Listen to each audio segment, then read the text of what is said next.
ঘূর্ণায়মান পাহাড়ের মধ্যে অবস্থিত একটি অদ্ভুত গ্রামে রবি এবং করণ নামে দুই সেরা বন্ধু বাস করত। তারা একসাথে বড় হয়েছিল, স্কুলের বই থেকে শুরু করে গোপনীয়তা সবকিছু ভাগ করে নেয়। রবি তার সততা এবং উদারতার জন্য পরিচিত ছিল, যখন করণ তার বুদ্ধিমত্তা এবং সাহসিকতার জন্য প্রশংসিত হয়েছিল। গ্রামের লোকেরা প্রায়ই বলতো যে তাদের বন্ধুত্ব গ্রামের চত্বরে দাঁড়িয়ে থাকা প্রাচীন বটগাছের মতোই শক্তিশালী। এক গ্রীষ্মে গ্রামে প্রচণ্ড খরা আঘাত হানে।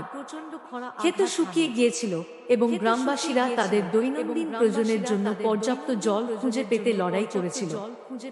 গ্রামের প্রবীণরা একটি নতুন কূপ খননের সিদ্ধান্ত নেন এবং সাহায্যের জন্য স্বেচ্ছাসেবকদের অনুরোধ করেন।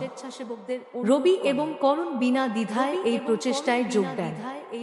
কাজটি কঠিন ছিল, বিশেষ করে প্রখর রোদে। রবি শারীরিকভাবে কম শক্তিশালী হওয়া সত্ত্বেও অক্লান্ত পরিশ্রম করেছেন, প্রায়শই তার সীমা ছাড়িয়ে যেতেন। করণ এটি লক্ষ্য করে রবিকে বিশ্রামের জন্য উৎসাহিত করার চেষ্টা করেছিল, কিন্তু রবি তার অংশটি করতে বদ্ধপরিকর ছিল। একদিন খনন করতে গিয়ে করণ দেখতে পেলেন মাটির গভীরে চাপা একটি লুকানো বুক। ভিতরে স্বর্ণমুদ্রা এবং গহনা ছিল, গ্রামের ঝামেলা শেষ করার জন্য যথেষ্ট। আনন্দে অভিভূত করণ অবিলম্বে ভাবল কিভাবে ধনটা সবাইকে সাহায্য করতে পারে। সে তাড়াতাড়ি রবিকে ডেকে বুকটা দেখাল। রবি মুচকি হেসে বলল, করণ, এই ধনটা একটা আশীর্বাদ, আমাদের পুরো গ্রামের সাথে শেয়ার করা উচিত। এটা করা ঠিক কাজ। করণ মনে প্রাণে রাজি হয়ে বলল, হ্যাঁ রবি, এই ধনটা সবার। চলো গ্রামের বড়দের কাছে গিয়ে বলি। একসাথে তারা বুকে নিয়ে গেল প্রবীণদের কাছে, যারা বিস্মিত এবং কৃতজ্ঞ ছিল।